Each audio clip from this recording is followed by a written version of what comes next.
اعوذ باللہ السمیع العلیم من الشیطان الرجیم من ہمزہ ونفخہ ونفثہ بسم اللہ الرحمن الرحیم۔ آج اس لیسن میں ہم الف کی مشق کریں گے کہ الف کب موٹا اور کب باریک پڑھا جاتا ہے۔ اس سے پہلے میں یہ بتا دوں کہ اسی طرح 3 الفاظ ایسے ہیں کبھی موٹے پڑھے جاتے ہیں اور کبھی باریک۔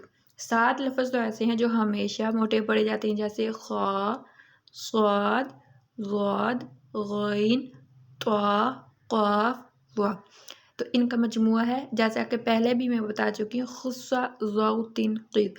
تو یہ ہمیشہ موٹے پڑھے جاتے ہیں، لیکن 3 ایسے لفظ ہیں جو کبھی موٹے اور کبھی باریک پڑھے جاتے ہیں، جیسا کہ ایک ہے الف۔ الف کبھی موٹا پڑھا جاتا ہے اور کبھی باریک۔ اسی طرح لام، یہ بھی کبھی موٹا اور کبھی باریک پڑھا جاتا ہے، اور اسی طرح را۔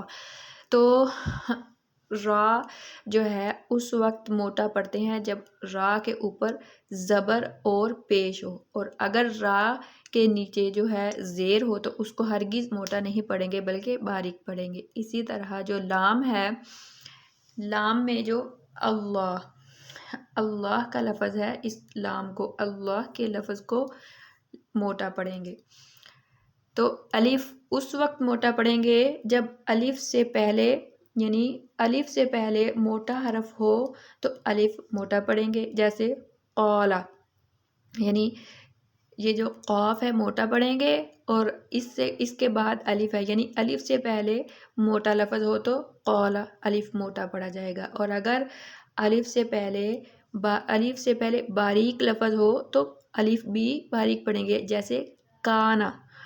جو 2 نقطوں والا قاف ہے اس کو موٹا پڑھیں گے اور دوسرے قاف کو باریک پڑھیں گے۔ تو ہم الف کی مشق کرتے ہیں۔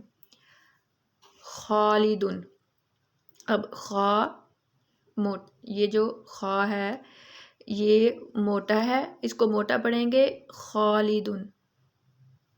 قالو، یہ جو قاف ہے اس کو بھی موٹا پڑھیں گے، قالو۔ اسی طرح یہ اس لفظ کی وجہ سے، قاف کی وجہ سے الف بھی موٹا پڑھیں گے، قالو۔ غاسقن، اس میں یہ الف ہے، اس کو موٹا پڑھیں گے۔ یہ غین جو ہے موٹا پڑھا جاتا ہے، اس وجہ سے الف بھی موٹا پڑھا جائے گا، غاسقن۔ ظاہرن، ظاہرن۔ مضارن، عطاء، ظانین، ولا الضالین۔ اور ہم اب باریک الف کی مشق کے بارے میں پڑھتے ہیں۔ مالکی، اب جو ہے الف ہے یہ باریک الف ہے، کیونکہ اس سے پہلے جو لفظ ہے میم ہے، اور یہ اس کو موٹا نہیں پڑھنا، میم کو باریک پڑھنا ہے، اس لیے اس کو بھی باریک پڑھیں گے، مالکی۔ حاسدن، اب ادھر جو ہا ہے اس کو بھی موٹا نہیں پڑھنا، اس لیے باریک پڑھیں گے تو الف بھی باریک پڑھا جائے گا، حاسدن۔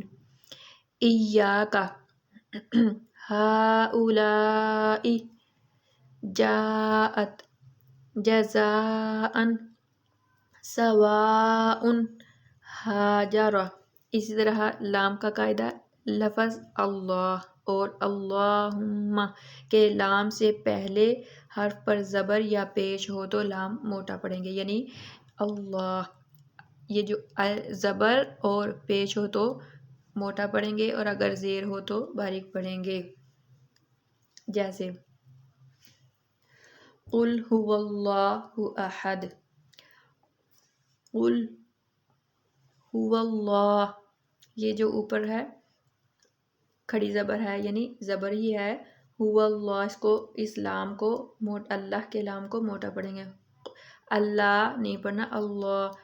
قل هو اللہ، رفعہ اللہ، ادھر را بھی موٹا پڑھیں گے کیونکہ اس کے اوپر زبر ہے، رفعہ اللہ۔ سبحانک اللہم، یہ جو اللہ کا لام ہے اس کو موٹا پڑھیں گے، سبحانک اللہم، قال اللہم۔ اسی طرح اللہ کا جو لفظ ہے اگر اس سے پہلے حرف پر زبر یا پیش ہے تو موٹا پڑھیں گے، اسی طرح لفظ اللہ، اس سے پہلے زیر آئے گا تو یہی لفظ باریک پڑھا جائے گا، جیسے بسم اللہ، یہاں ہم موٹا نہیں پڑھیں گے، بسم اللہ، قل اللہم، ادھر موٹا نہیں پڑھیں گے، قل اللہم،